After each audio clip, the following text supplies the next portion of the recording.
Right now, we're talking about landscape and what is going on in the US. And then in our second phase of Feminist Night School, we'll be sharing different tactics beyond the march for ways that we can actually take action. So we're level setting what's going on, and then we'll be talking about how we can actually take action now that we are on the same page with what's going on. I wanted to ground us just in the fact that we are here as feminists, as part of a feminist movement. And in the words of Bell Hooks, that's a movement to end sexism, sexist exploitation, misogyny, and oppression. And what is a movement? It's whenever we are working to build power by the many, not by the few, and power with each other, not power over each other. So I'm really grateful to be in movement with you all and grateful that you all were able to join us this evening. With that said, I want to go ahead and introduce Ashley Woodard Henderson, our guest speaker. Again, I'm really excited for y'all to hear from her.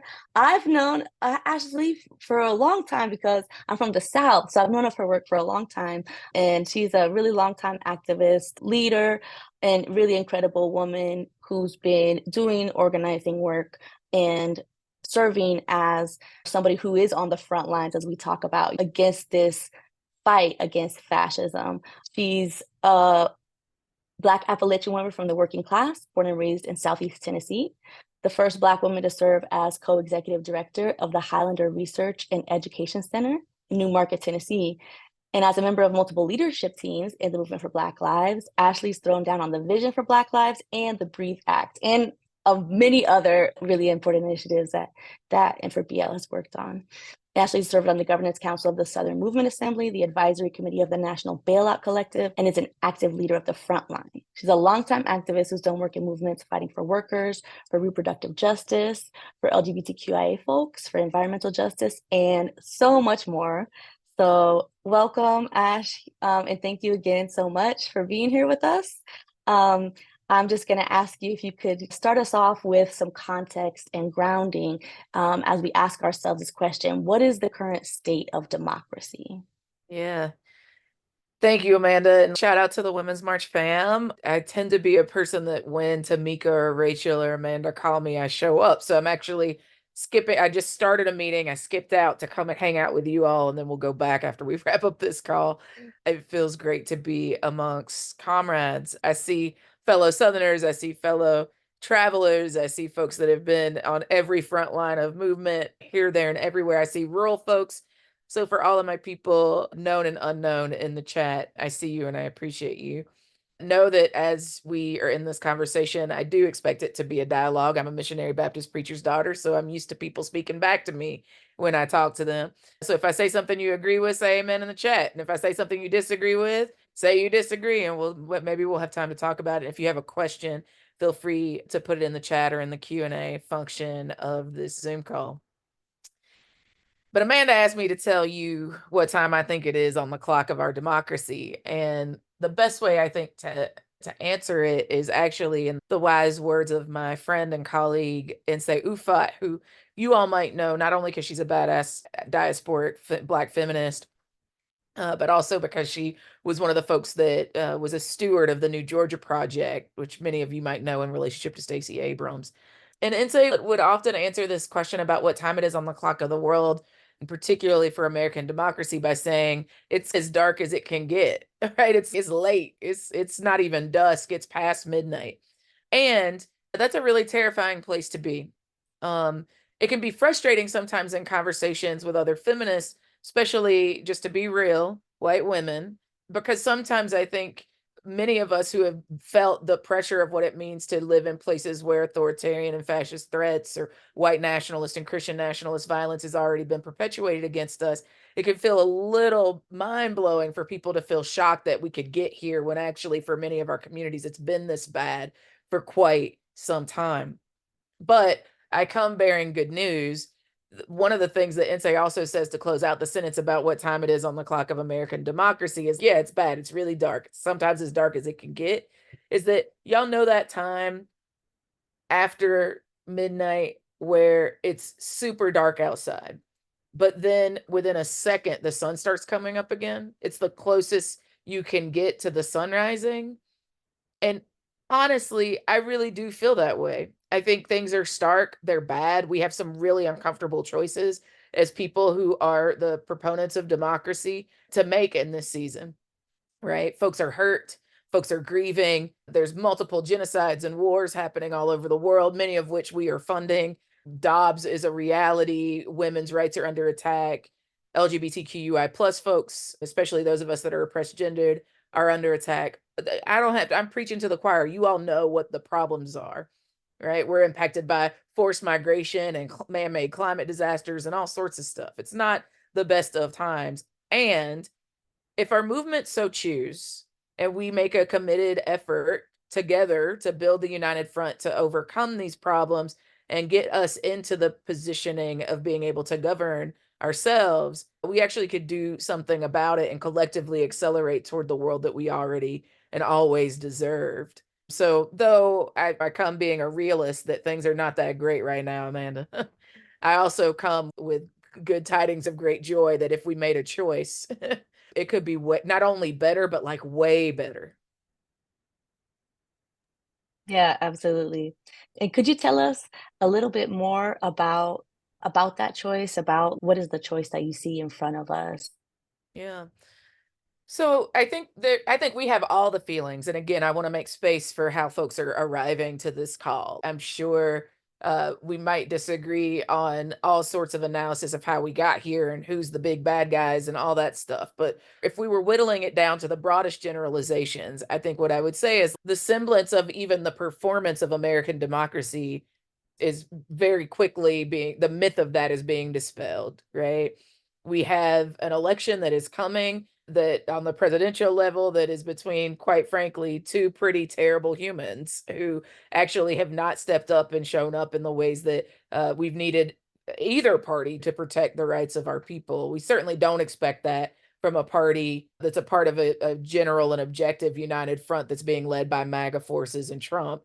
But many of us, I think, are coming to this call with some expectation that the Democrats would give a shit about women's rights, right? And not only the right to choose, but also our ability to make living wages, to live in healthy, sustainable, and equitable communities, to have body autonomy, all sorts of things. And we found that the Democrats have been pretty bad on women's rights issues as well. So I think we're at in a conundrum, right? I think there's no question that there is a difference between a fascist authoritarian white Christian nationalist, white supremacist and Christian nationalist, and a general neoliberal Zionist apologist, like not especially great person, right?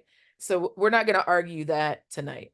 And what's real is we're also not going to think about our tactical and strategic interventions. They're the same because they're not. There's also a lot of other governance questions on the table right now, up and down the ballot, right? And I want to be clear, as a person that came up under the leadership of a mama who's a Black Panther Party member, elections are just one means to an end. Like when my elders and ancestors said by any means necessary, they meant by all the means, which is why I engage in elections. And because it's 2024, those elections really matter. Because frankly, the people in that sort of neo-Confederate, patriarchal, white nationalist, Christian nationalist united front that objectively exists and is being run by MAGA has made a choice that they're not only going to get into governance by taking over elected seats and appointing themselves to all sorts of governmental entities up and down from the municipal level to the federal level. They're doing it to certainly consolidate their wealth and power at our expense, but they're also doing it to try to prove that government in the US can't work, right? That democracy is a failure. On the flip side, there's a pro-democracy united front that also objectively exists. And right now, nobody worth a damn is leading it. And I would offer that this is a moment, a critical moment, where to defeat fascism, we have to not just live into the status quo. This is the time where women, like the folks that are members of the Women's March, can stand up and with some bass in their voice say, actually, we're going to demand what we've always deserved, not just what we would concede to. And if we do that, and participate in the long game, not only elections that matter up to and including the presidential election in November, but really forecasting beyond it what our plan is to actually build the kind of women-centered people power that allows us to govern our communities ourselves. we might fuck around and not only save democracy, but actually expand it to the people that never got included in the first place to the full degree that we should have by innately being humans in this sacred space that we're in. So I think, again, the context is, yeah, 2024 matters for 1,000 reasons, both because it's an election year up and down the ballot, and because, frankly, we're making a choice. We're at a critical juncture, a choice point where we are either going to allow, frankly, white Christian nationalist patriarchs to destroy even the semblance of democracy in this country, or we're going to stand on our feminist praxis, our theory, our values, and our practice to ensure that everyone gets to participate in democracy now and heretofore. And if we don't, frankly, if this part of our united front for democracy is not strong and is not leading, again, not from a status quo of demands, but from what we actually have always deserved, radical in the sense that it gets to the root causes of the patriarchal violence that has been impacting our communities so that it can never grow back again. If we don't do that, we're really conceding the territory. We won't lose because the right wing is smarter. We won't even lose because the Democratic Party is whack. That is true. But we'll lose because our movement's made a choice to not get in the game or to be internally fighting over generalities instead of actually choosing to lead. Oh, you said a mouthful. Appreciate you for dropping all of that on us. I'm trying to gather my thoughts and think about what I wanted to ask you. But whenever you were talking about some of the failures of the current administration and things that are demotivating to people, just what was it, just yesterday, there was announced that Biden sealed the border to new asylees. And one of the things that I wanted to ask your perspective about is it's horrible that I don't understand the strategy do why to give into that. And I guess the other thing is that the thing that disappoints me is movement as well, right? Folks of us who are engaged in movement, that under Trump, people were very activated around defending the rights of asylum seekers and families belong together and all this thing. And unfortunately, not much has changed for immigrants under the Biden administration. Of course, there is a marginal improvement in certain areas. How can we make sure that if we don't lose this election, that, as you're saying, we dig deep and actually go for more than just conceding? Totally. No, I think you're making an excellent point. I think it's where a lot of our folks are. And listen, I am not going to lie to you. I'm gonna be honest that folks have real legitimate reasons to not like Joe Biden. Let's start there. Let's just be honest. And I think there's a way that we can show up as a movement that's really judgmental and dismissive and paternalistic in relationship to the real ways that Joe Biden and the Democratic Party have harmed our people, especially folks of color, especially Black folks and migrants, and undocumented people, folks looking to seek refuge here, folks looking for asylum here, etc. Um, and as women, dude had 4 years to do something using executive order to protect our right to choose and to bodily autonomy, and he hasn't done it yet. And in fact, he's choosing to prioritize things like sealing the border, which is an anti-feminist intervention, among 1,000 other things. It's anti-Black, it's anti-migrant, it's all sorts of just yucky, gross things. He's making choices, and it's certainly not making it easier for those of us that agree that based on a concrete assessment of concrete conditions, he's the guy we've got right now. It's just true, right?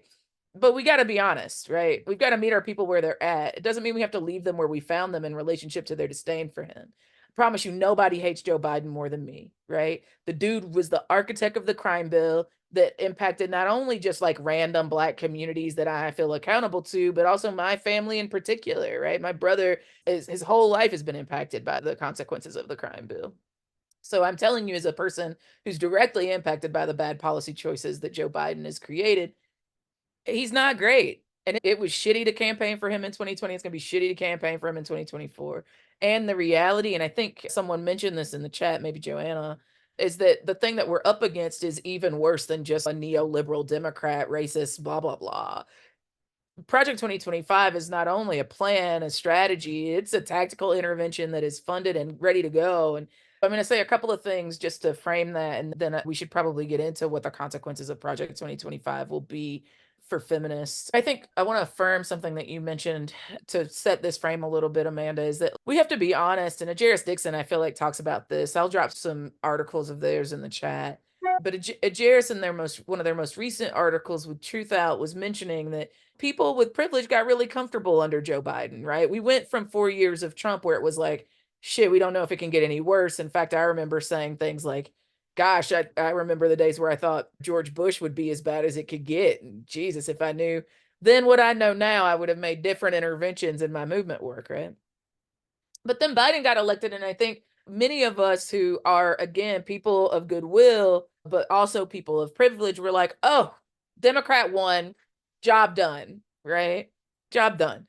And now we're going to have to circle back to people who are more directly impacted and don't have all the privileges that we've got. And they're going to ask us questions like, oh, the last time we had a presidential election, you told me it was the most important election of my life. And now you're coming back and you're saying it's the most important election of my life. But my conditions, my material conditions not only haven't changed, for some of us, it's gotten worse. So how have you earned my trust to believe that me voting in this election is actually going to positively impact me, especially if you don't even have the power to hold Joe Biden accountable to anything? He's still passing bad policy. So we have to there's some reckoning we have to do as a feminist movement, as a women's rights movement in particular, about our comfort level and the ways that we let the pressure off because Joe Biden got elected.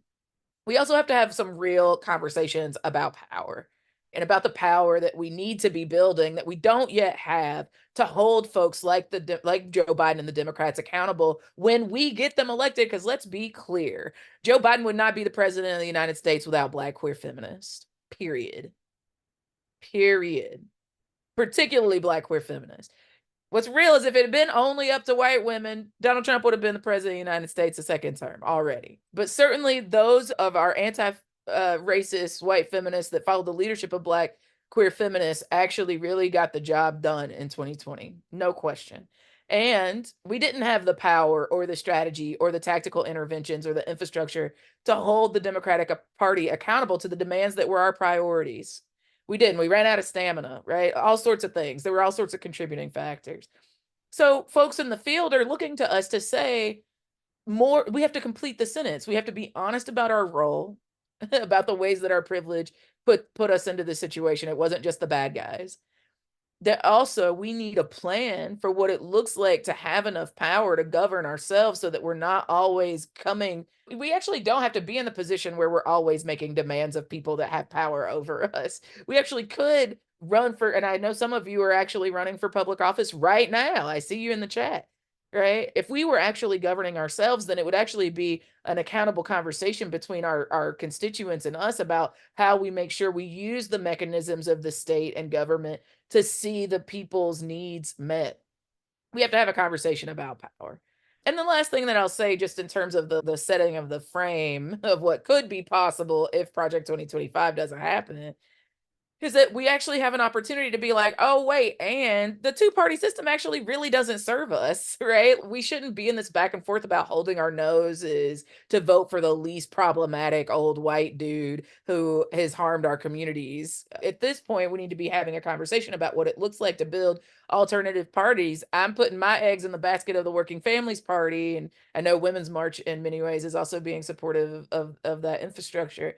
So what does it look like for us to build other parties? I want to be real that where I live in Tennessee, I'm a Southern supremacist. For those of you that know me, I believe as goes the South, so goes the nation isn't an opinion. It's a fundamental fact. I believe it because it's where the majority of Black people live. I believe it because it's where the majority of LGBTQI plus folks, the dangerous homosexuals of the South, are concentrated, particularly queers and trans folks of color. And it's where the highest concentration of low-wage workers are. And I believe in the power of the working class. For all of those reasons, I make my home and my movement building is influenced by Southern strategies. And what I know for a fact is in my state, for the presidential election, we're a winner take all state, right? The Electoral College is some bullshit.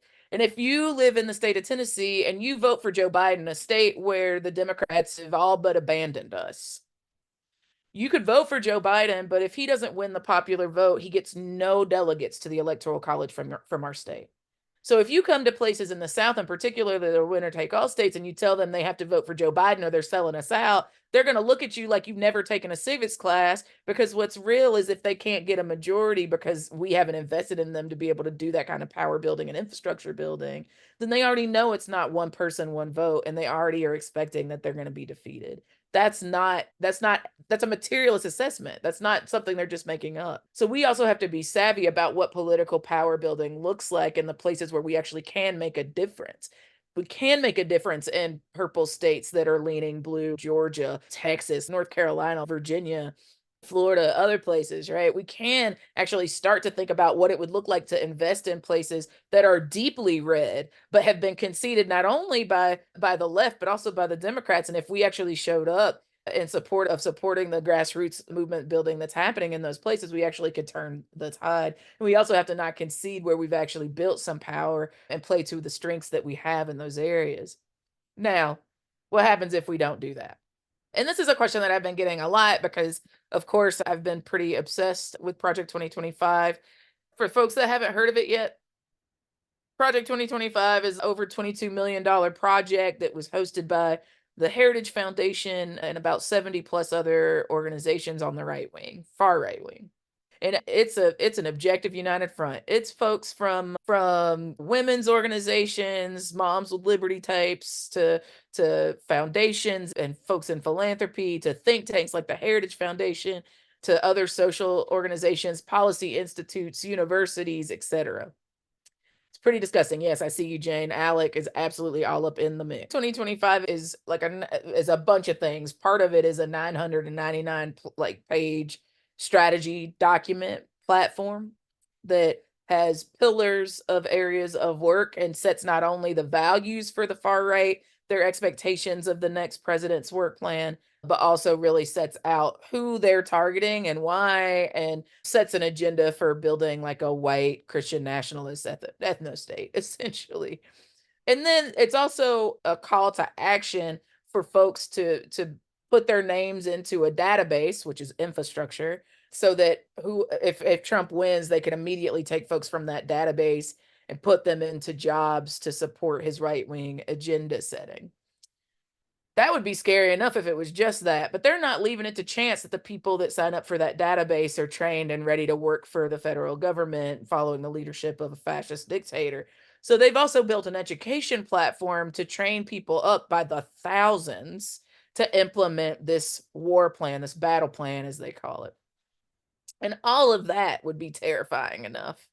Except that on top of that, they also have a tactical plan, an operational plan for what Trump would do in the first 180 days of his new administration, which include all sorts of things, including basically dissolving the federal government as we've known it, particularly the executive branch, and putting all the administrative powers of things like the IRS, the Department of Justice, the Department of Education, the EPA, and other branches under the power and purview of the presidency, i.e., a fascist authoritarian dictatorship. We should take that very seriously.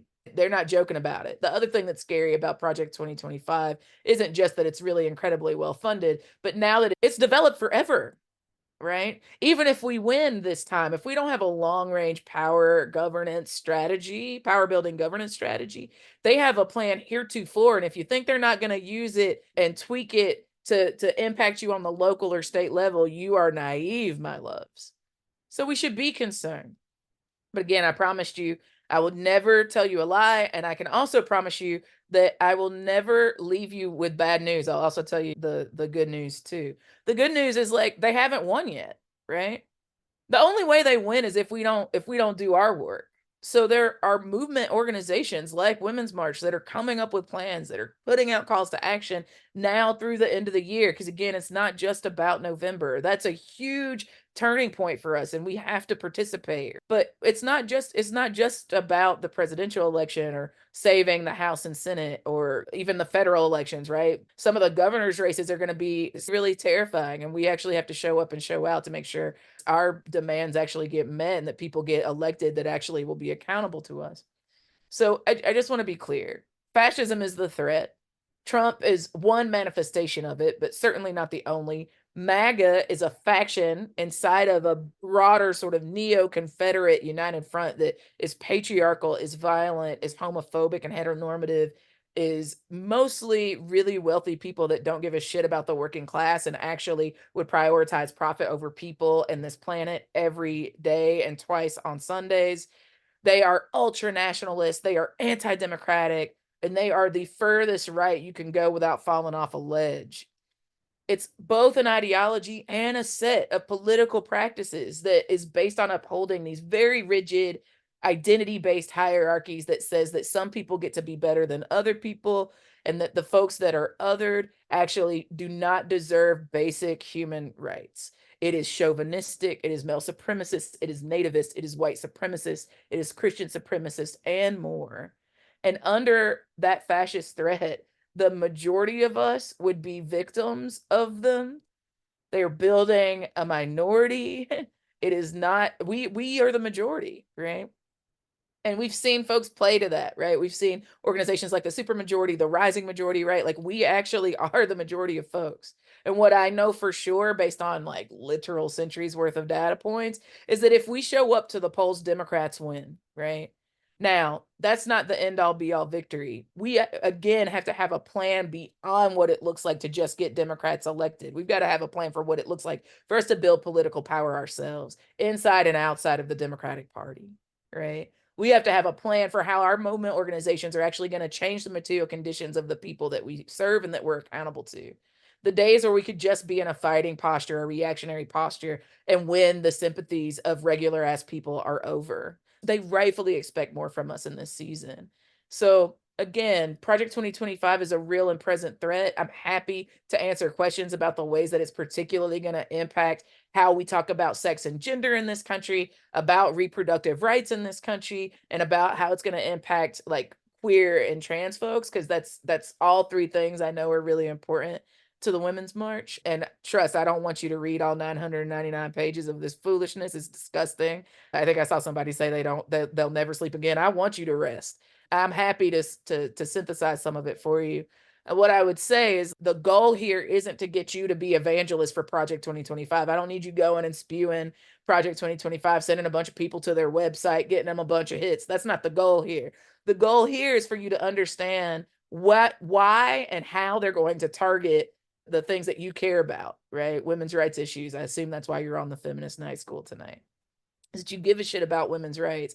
And if that's the case, I can tell you how they're going to target you so that you can prevent them from getting the power that is needed to be able to execute Project 2025.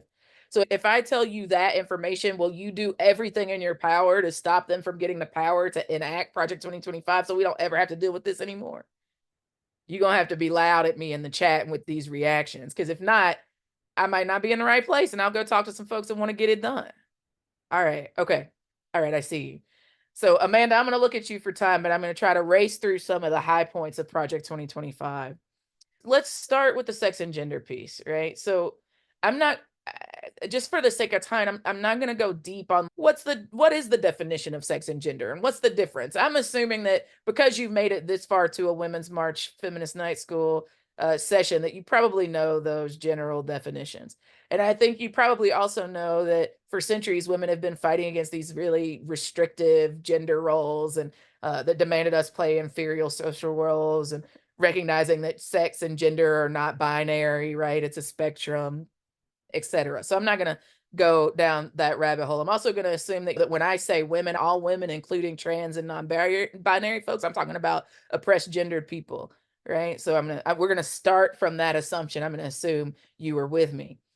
But what does Project 2025 say? So essentially, Project 2025 starts by saying sex is a binary, period. There are men and there are women, period. It is a biological reality, is the wording that they use. And when I say this, they start talking about sex as a binary as early as page 19 of 1,000, right? They are setting a line in the sand. And they're calling any evidence to the contrary of this biological reality junk gender science. Okay. So basically, they're calling bullshit to everything that you all have been building since the very beginning of the Women's March's work, right? They also don't always distinguish between sex and gender. So sometimes they use the word synonymously, which is obviously to assert that transgender people and other in-between folks or gender fluid folks are unacceptable. They're like totally erasing them from existence, essentially. They're calling it unscientific, right? That men can't become women and vice versa, etc.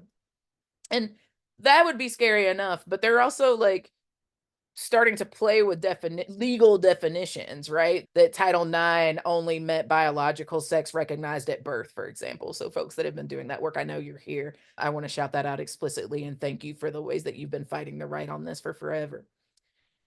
But what's the goal, right? Sure, is it transphobic? Is it heteronormative and homophobic? Is it anti-woman? Absolutely, all of that is true. But what's the point? Why would they do that? The goal for them is this Christian nationalist, white supremacist sort of nuclear family, traditional family protections intervention, right? It's recognizing that dismantling the binary, the gender and sexual binary, is a step toward liberation and away from these like outdated traditional assumptions that men and women actually are a part of a social hierarchy that has to be protected, right? So that's the point. They also are, so again, who are they targeting? They're targeting women, they're targeting queer and LGBTQ plus people, they're targeting folks that are intersex and asexual, they're targeting people who are in non-traditional families, right? They are targeting gay marriage and adoption, right? They're arguing that the legal definition of sex discrimination should be restricted and goes even further by taking away legal protections for anyone that isn't cis hetero, right? And they are really intentional about making sure that any mention of feminism is only in the derogative, right?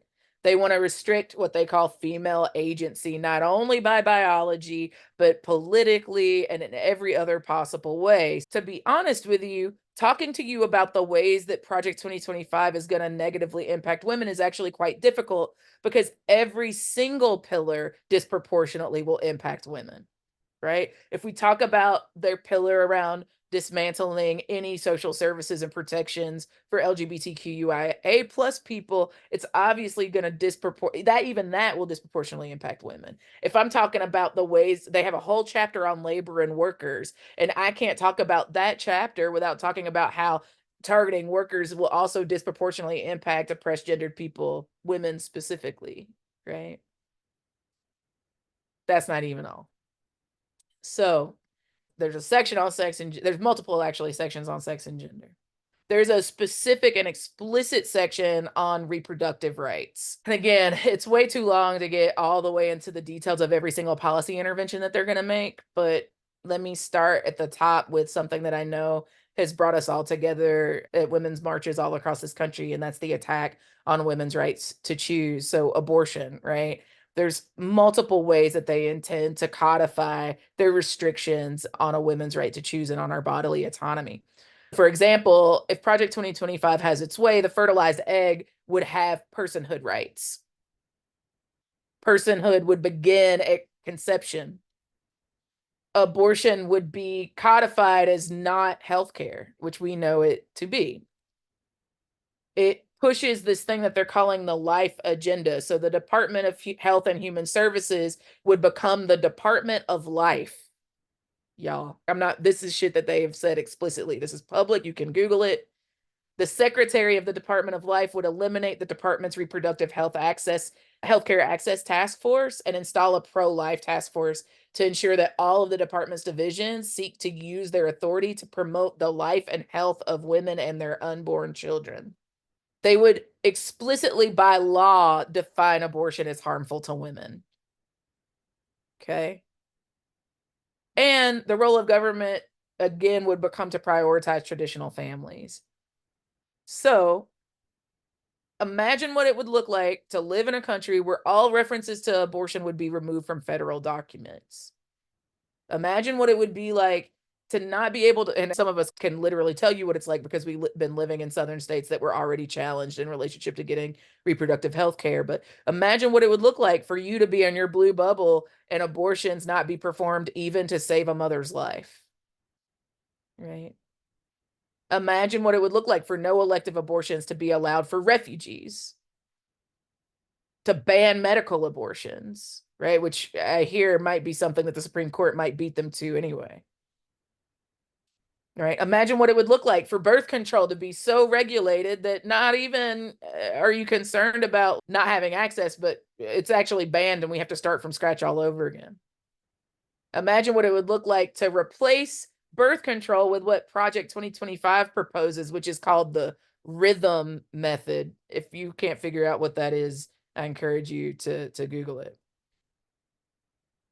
It's also pushing this idea that even though they want to ban birth control, they would argue that even if we were going to keep it, it should only be for women. There should be no responsibility to cis hetero men to think about birth control in relationship to our care, like condoms, right? Even basic contraception, right? They would eliminate the week after pill from contraception and they would mandate that. That's just what they would do in relationship to abortion. I'm not going to spend a whole lot of time here, but there's also a section on sex education. There's a section on fertility treatments and IVF, right? And that's not even getting even deeper into the queer stuff. It's not getting deeper into the worker stuff. That's not getting deeper into the environmental stuff, right? Y'all, this is a thorough document. And frankly, if we look at the folks that are signing up to work in the Trump administration through the Project 2025 database, you're going to see women too, who are also saying, hey, folks in the Women's March don't represent us, right? Which is trash. Now, there might be something that we have to interrogate internally to our organization about how do we make sure that we are winning on the ground in ways that make our movement irresistible and that help people see that it's actually in their best interest to be on our side. We can have that conversation later, but right now, there is a clear objective, and that is to destroy centuries worth of women's rights movement work that we are now the inheritors of. All right? So again, why does it matter? Because again, this isn't hypothetical. This is exactly what the right wing is saying they're going to do. They're like, we're going to do it in 2025 in the first 180 days. And if we don't win in November of 24, then we'll figure out ways that we can make this useful for folks on the state and the local level. We're going to have to fight Project 2025 heretofore. As it relates to the presidency, it matters because we need the federal government. We need Congress and the president's seat to be in a bully pulpit protecting us on the state and local level from the ways that folks on the right are going to move this through our states, right?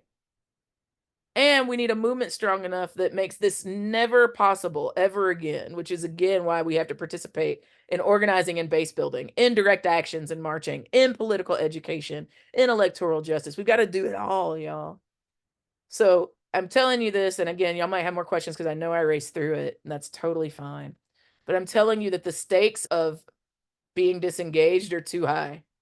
And I'm also telling you that your rage, your despair, your fear, sometimes this sense of powerlessness is not a strategy, right? We need you to be engaged with Women's March and all the other social justice organizations that you participate in, not for the sake of a performative intervention, but for the sake of literal survival. Project 2025 is trying to take us out, our organizations and our communities. So why does this matter, Amanda? To me, it matters because it's literally setting up whether or not we will be able to actually build a sort of transformative, sustainable, healthy, equitable communities that I know we all deserve and desire and have been building to before and since the inception of the Women's March.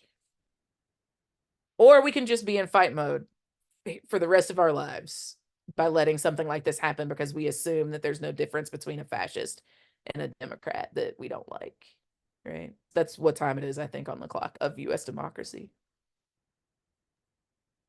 Thank you so much, Ash. I really appreciate that. Everything that you share with us, illuminating, but also giving us hope. I think a lot of us came into this call. I know for me, I came into this call needing some hope. So thank you so much for sharing that and helping to ground us in not only what time it is, but also the stakes and the fact that we actually do have the power to change it, to make sure that doesn't happen.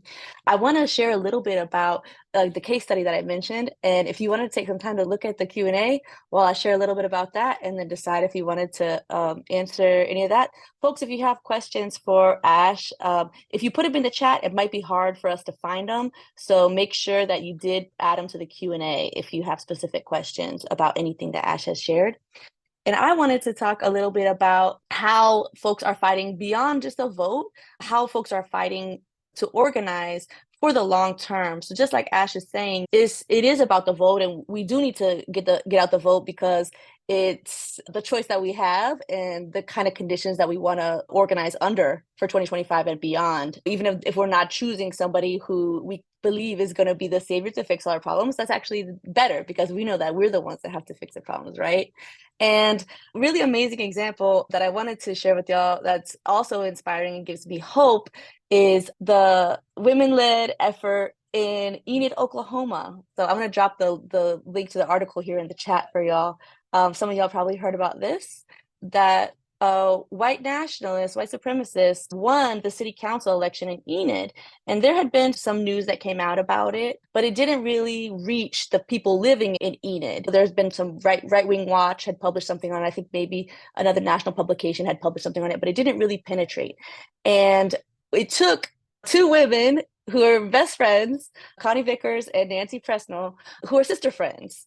And some of us are lucky enough to have friends who are like sisters. I'm lucky enough to have a sister who's my friend, but organizing is always easier with a friend, right? And Connie saw this picture of Blevins was his name, the city council person at the Unite the Right rally, holding a tiki torch and marching with the white nationalists, and had the picture blown up. And Nancy accompanied her to a campaign event to confront him. And that sort of was the beginning of the effort to confront this white nationalist. He ended up winning the election, but together they were able to lead a recall effort. And when I read about this, I thought to myself, I wonder if they're women's marchers. And sure enough, I looked it up and they were. And I'm really grateful again to have folks like that in the ranks. This is why we say it's feminist versus fascist, feminists and women, and particularly Black women, as Ash mentioned, and women of color, Southern women, and women in places like Oklahoma, in Texas, in Georgia, in Tennessee are on the front lines of this fight. These fascists all start somewhere, and they may start in your city council. And these women were able to stop that and hold a recall election to get him out. So I wanted to shout that out. I wanted to share a little bit about that and some of the things that we might be able to learn from that. And Nancy, if you're on the call, if you wanted to share anything about that, feel free. I'm going to press the button to allow you to talk in case you wanted to share anything about lessons learned and things you could share with other feminists who want to also defend democracy against fascism in their communities. Hey, thank you, Amanda. Really, we were just ordinary people. And I know Connie and I get a lot of credit because the way the opposition described us as we were a couple of relatively normal looking elderly white women to become the poster children of the movement. That was the way they called us. But there were people of all ages, all genders, all political orientations, all colors that were involved in this movement. We had one of the leaders is a Catholic priest, Orthodox Catholic priest, and then we had some people who were atheists or agnostics. But we were very lucky because we had one of the members was an attorney who had been through a recall election, and he worked with our city attorney, and they developed a petition. And we were able to get a petition drive going and collected enough signatures to get a recall election. And it was at about that time that, thank goodness, our efforts caught the attention of Brandy Zadronsky of NBC Nightly News. So she really took an interest in us and in our work and came, and at that point it got national news. If you're motivated enough and you have the resources and develop the resources and know what you're doing and make enough noise, anybody can attract that kind of attention. And we were happy to have that attention because we were hoping that it would show people in other areas that if a group of ordinary citizens like us can make change like this, then anybody can. One thing unique about Connie and me is we're both retired, so we couldn't lose our jobs. Nobody could fire us. And so we were pretty well insulated in that regard. So a lot of people do not have that freedom, but they can still help contribute and they can work behind the scenes. So there's a job for everybody. I want to mention that the Oklahoma Democratic Party was very helpful to us. They gave us coverage and they helped us with resources, even knowing that the candidate that would be hopefully replacing the Nazi was not going to be a Democrat. But our baseline was not Nazi. That was the qualification for somebody to run, is they not be a Nazi. Anyway, that I don't know if that's helpful or not. I am going to ask everyone, though, please don't give up on the Democratic Party. I go to our state conventions. I've gone to our legislative sessions, and I've seen our Democrats in our state legislature work. They work hard. They do believe in women's rights. They're totally committed to them, both the men and the women. The problem is they're just so terribly outnumbered that they get run all over, but that doesn't stop them. They keep fighting. Anyway, thank you for letting me speak. Does anybody have questions for me? Thank you so much, Nancy. If folks have questions for Nancy, please go ahead and add those to the Q&A too. And Nancy, if you wanted to, you could answer those by typing or let me know if you Okay. wanted to come off mute. Let me Thank you so check. much. You're Thank you so much for welcome. being Thank you. here. One other thing that I wanted to shout out, Nancy, is the article that I shared. The quote that she has in there is this isn't a Republican Democrat thing. It's a Nazi and a not Nazi thing. And I just love that quote. I feel like this election, it's not a Biden versus Trump thing or a Democrat versus a Republican thing. It really is a democracy or potential for democracy and fascism thing. So I love that quote. But I'm going to kick it back to Ash. Were there any questions that you saw here that you're able to answer before we close out? There's so many good questions, y'all, and I'm sorry I won't be able to get to every single one. I want to make sure you can get to me, though. And if you go to Ash-Lee, my first name, at highlandercenter.org, I still get all those emails, so feel free to hit me up there if you have a question that we don't get to tonight. I think folks were like, well, what's the first that we would lose? And I think the scary thing is that it won't just be a piecemeal strategy. Their 180-day playbook actually swipes us off at the knees. We'll lose a lot all at the same time. Not only will we lose a lot, but they'll consolidate a lot of power under the right wing quickly. What I would say in relevance to how it's going to impact women, we should think about 4 things. What it looks like for the right to restore the family as the centerpiece of American life and protect our children, the multiple ways policy-wise they'll use their power to hurt us in that way. They'll dismantle the administrative state and return self-governance to the American people is what they're arguing, but really what they're doing is consolidating the power and the wealth of the right wing at the expense of working class communities, particularly that are led by folks like us. They're going to create a national militaristic intervention around the defense of our nation's sovereignty, its borders, the bounty against global threats, which we're already actually seeing under the Democratic Party as well. And then again, it's a Christian nationalist plan. They'll continue to weaponize religion in ways that supposedly promote individual rights, supposedly constitutionalist, but really just the swiping of women's rights altogether and across multiple areas of and fronts, again, as queer folks, as workers, as folks that are negatively impacted by environmental injustices and man-made climate disasters, etc. We'll catch the brunt of that harm. So question in here about Kamala Harris, and does her being Biden's VP actually set us up for more feminists to vote for Joe Biden? That definitely didn't work in 2020, but I think it could be. I think, again, I don't think that our people are monolithic. So I think some narrative interventions about Kamala might work in some communities more than others. So for example, if I talk about Kamala with Black communities in California, many of them are not big fans of hers because she was a prosecutor, right? She was in the criminal legal system in ways that was really harmful to communities. But if I talk about Kamala and what it means that she's running for the vice presidency. And frankly, if something happened to Joe Biden and she became the first Black woman president of the United States, there is literally zero infrastructure to support her. We need to be honest about that. And it actually isn't, to me, a feminist stance to be like, fuck her. That's not it. What we need is to build a country where it's not actually going to destroy someone's life, to actually break through the glass ceiling in that way. So I think it could be, but I think it's also tricky. And I think if you're looking for a silver bullet in relationship to any Democrat, I'm not the one for that.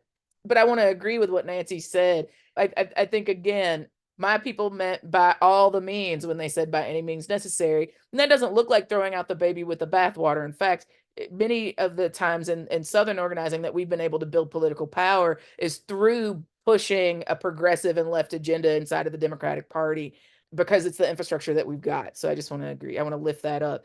But it doesn't mean don't be critical of them. In fact, us not being critical of them is what got us here.